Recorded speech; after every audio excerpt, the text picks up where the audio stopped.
Hi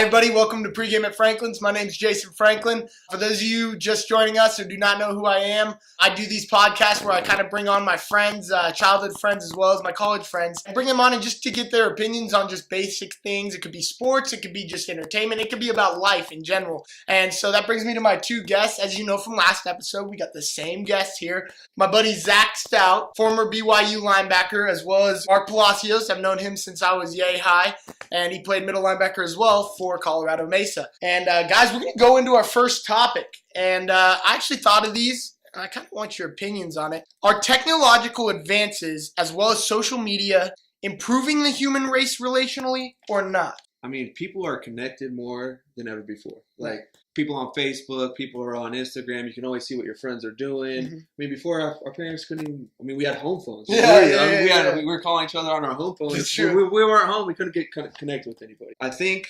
yes, it is. But I think also it's making the people that weren't very socially good a lot worse because they sit at home and kind of just like go on Instagram and kind of like seclude themselves and almost give themselves... You find that happy medium kind of thing. Exactly. They almost like get more reclusive because they see everything going on. Right. But if you use it the right way, I think for sure. I think it's definitely advancing in our society, but I think it's all about what you do with your platform.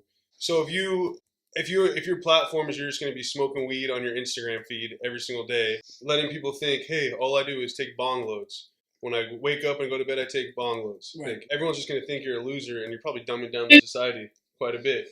But That's true. But if you're using your platform like to be a motivational speaker every single day, you go on Instagram or Snapchat and you're saying, hey, I'm waking up going to the gym. Right. Does anyone else want to come to the gym with me? I'm here to motivate you guys every single day. I'll be here 9 a.m.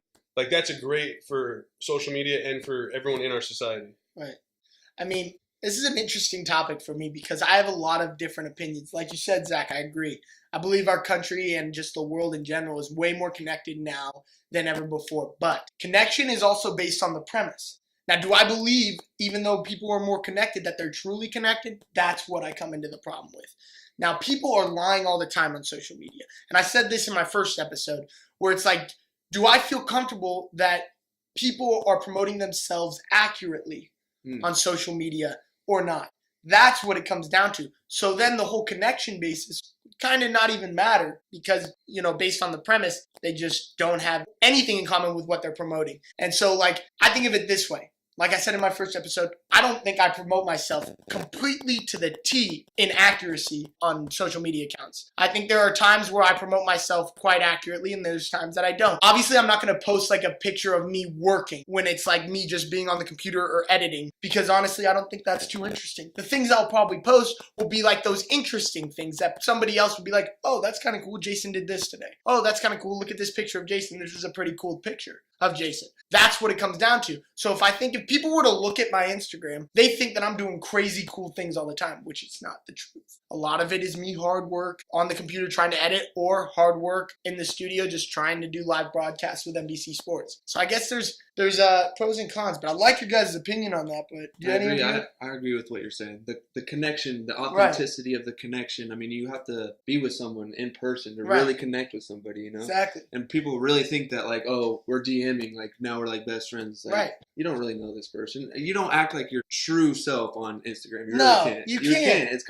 It's weird, right? And if you are, nobody's going to find you interesting because everyone knows that 90% of your life isn't interesting. It's just not.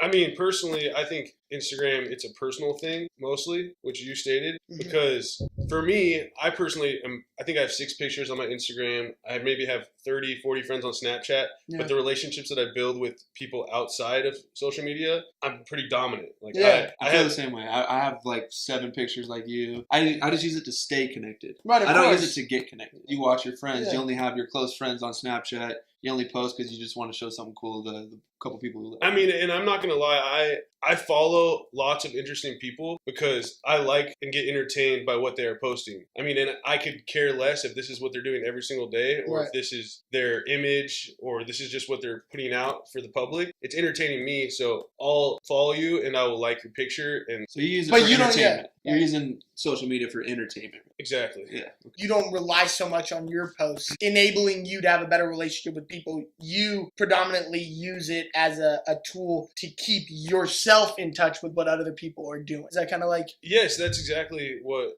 you said, because I follow people that are like in Thailand or Mexico, Yeah, of course. or like Bali, Indonesia. So it's like, cool. For 15 seconds, I get to go to the beach. Like for 15 seconds, I'm watching people snowboard in Mammoth. For 15 seconds, I'm in Colorado at Mile High Stadium. I'm following Von Miller on Snapchat, and I think all that is awesome for our society.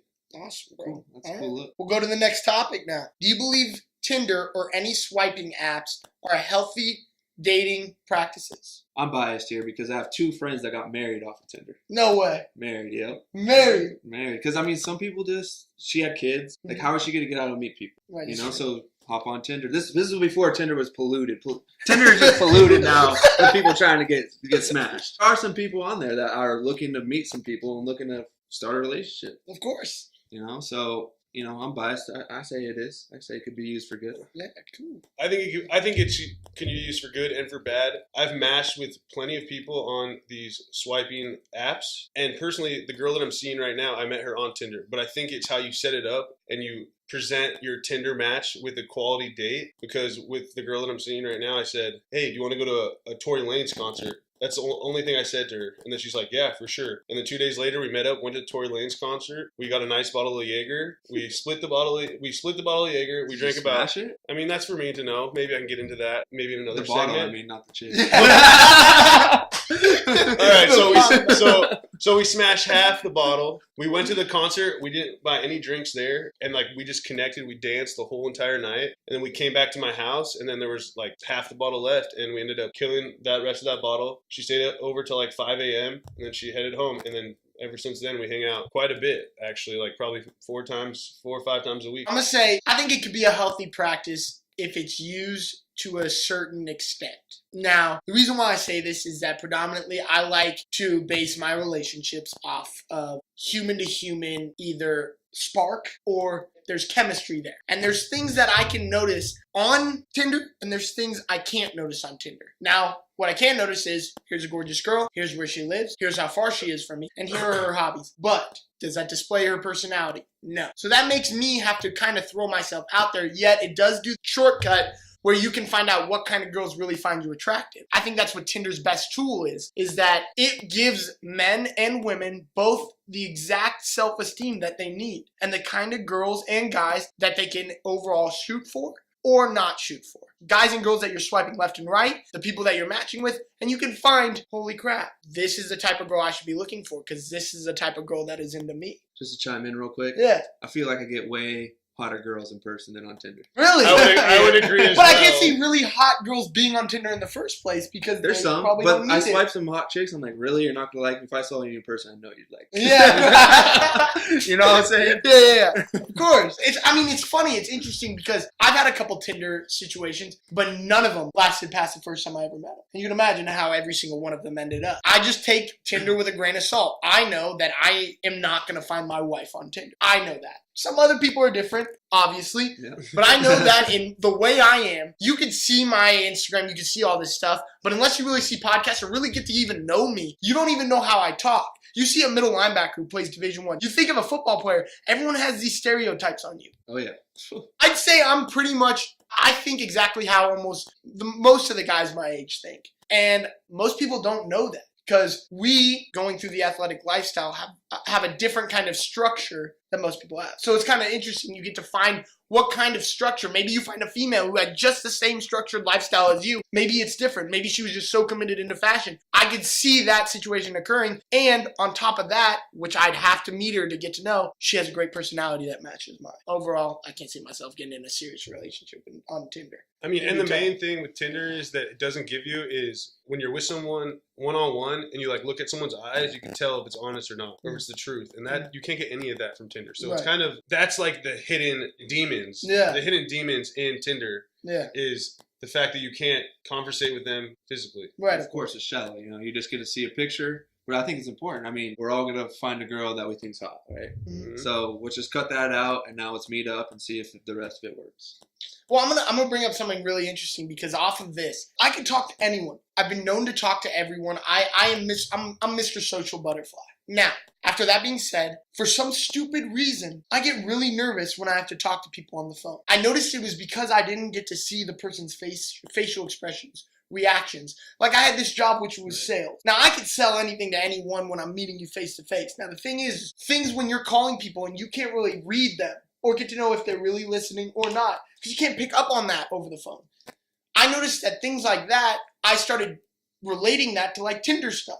Now, if I'm texting a girl and stuff like that, I'm not a very good texter. And I think it all plays the part of I really just am genuinely a terrible communicator over technology, which makes me biased against Tinder, which makes me biased against sliding into the DMs, which makes me biased on a lot of these things. Agreed. Because I just don't know exactly how the girl is going to take my comment, which is why it takes like an hour to reply, when really it could be a one-sentence reply to a girl, but you're second-guessing yourself because you want to make sure that no matter what you say to that girl, she's going to take it the right way, kind of to secure it. It's kind of interesting. Going off that's what you're talking about, and all three of us being college athletes, don't you think when you slide into someone's DMs that it's almost they reply off of your reputation? Yeah, for sure. If they see 100,000 followers, they're gonna be like, okay, This let guy's about that life. me reply to this guy, see what he's all about, see what he's doing. If you have like 20 people, then probably not gonna get a response. She's not going to care. Yeah, We're going to be the old guys that go, holy crap, people really care a lot about themselves.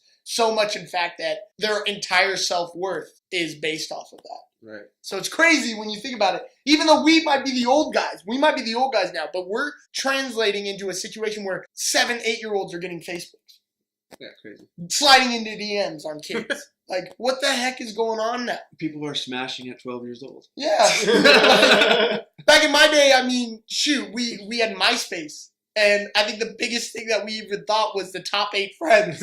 Right. And we're like, dude, why did I slip from 7 to 8? And that would be like the worst thing to happen. But then you think, hey, I'm still in your top 8 friends. Like, it could be worse. But at the same time, we didn't really care that much. We didn't care that much. Like, It was like we would bring it up nonchalantly, if anything. It was just fun and funny, and now it's like people take it seriously. But I don't think, unless you're a marketer, these people put so much worth into it. Mm-hmm. And unless if you're in marketing or into something that you need it, you eventually realize that it doesn't matter. It's true. Nobody cares. Nobody gives a shit. No one cares about your followers. So we have a game today. We got game. We got We game! have a Game! Game time. Here we go, boys. Based on a study done by Nice, UCLA, what gender leads in the following criminal categories? Okay, so man or woman. So you're gonna tell us a criminal act, and we're gonna say men do it more or women do it more. Yes, Gotcha. sir. Okay, We're going to start with murder. men, Men. That's Yes. true. All right. Manslaughter. Men. men.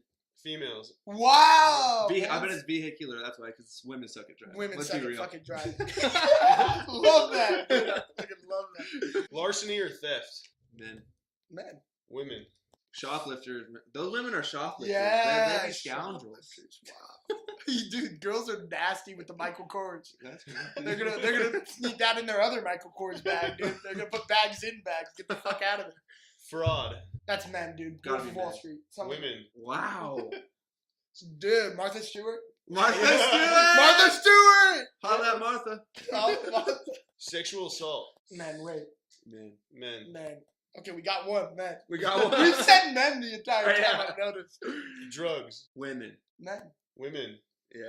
Women with the stay-at-home moms with the Xanax pills getting addicted and shit. I bet they get Burglary and robbery. burglary and robbery. I'm gonna say men. I'll say women. It is men. It is men. And the last one is aggravated and simple assaults. Aggravated assault. Well, women can Women? get I'm- crazy. I'm gonna say women like because they try to claim that, or what is it? The technical definition of an aggravated assault? somebody who's mad and you throw a punch first. Yeah, I don't know. Oh, so they make you mad, and then that's Then why you throw the assault. punch. yeah. Yeah, So that's you why I got say women. aggravated and you assaulted them because you got aggravated. I'm guessing. Yeah. I just put two I don't- words. I don't know. I don't know though. I'll go women. Well, it is male.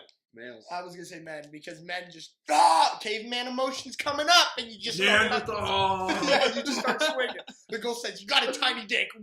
You just start hitting. That's just a quick game we have for today's game show. We Yeah. got game. Thank you, Mark. Thank you, Mark. Okay, I have a confession. There were more criminal charges that were done by men, Yeah. but I picked ones that were female so I could trick you guys. You son of a bitch. Okay. All right, everybody. Thank you so much for joining us at Pregame at Franklin's. It's been a blast. I hope you had a great time. I'm Jason Franklin. Zach Stout. Marcus Palacios. We'll see you guys next time.